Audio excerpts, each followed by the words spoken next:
So, bale, part 4 na to. So, ito yung pinsan niya.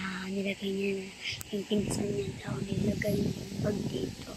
Sinabag niya. Tapos, ito tayo ng room ng mga bata. Yan. So, balikan. Yan, tatlo lang naman sila. Sa kanya lang natin. Tapos, isang mga kaya, mga bata.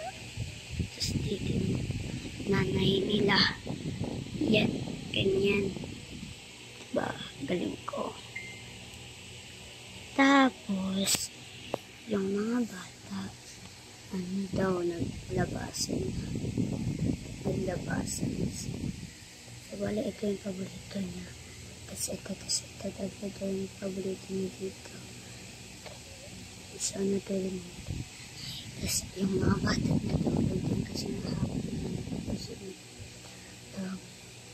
yan daw, natutulog na sila. So, ulit ko na natin. Parang, wait lang nga.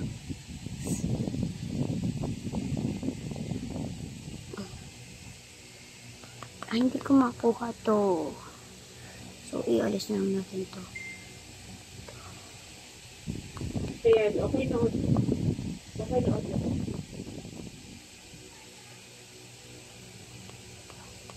So, ayaw mo tanggal. So, bali. Sorry ha, nababa man tayo kasi nakakainis itong nada. Ito, nawak. Kasi yan. So, ganyan, nababa na tayo. Nakailang correct na ako kanina para sa ulit-ulit pa rin. Ulit-ulit ko pa rin. Again, wala kang ginuro-edit na pwede. It's tayo magnetic and paramagnetic.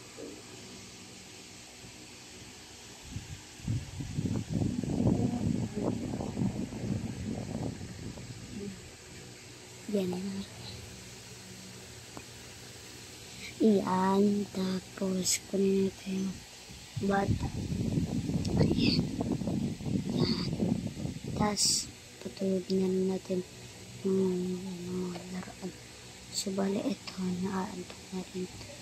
Kaya, ibayro mo siya ng damit sa lala. Para makadagit naman yung lalaki naman. Ay, so bali. Dito. Tapos yung lalaki. Pasitas pati. Vamos, kamu ka.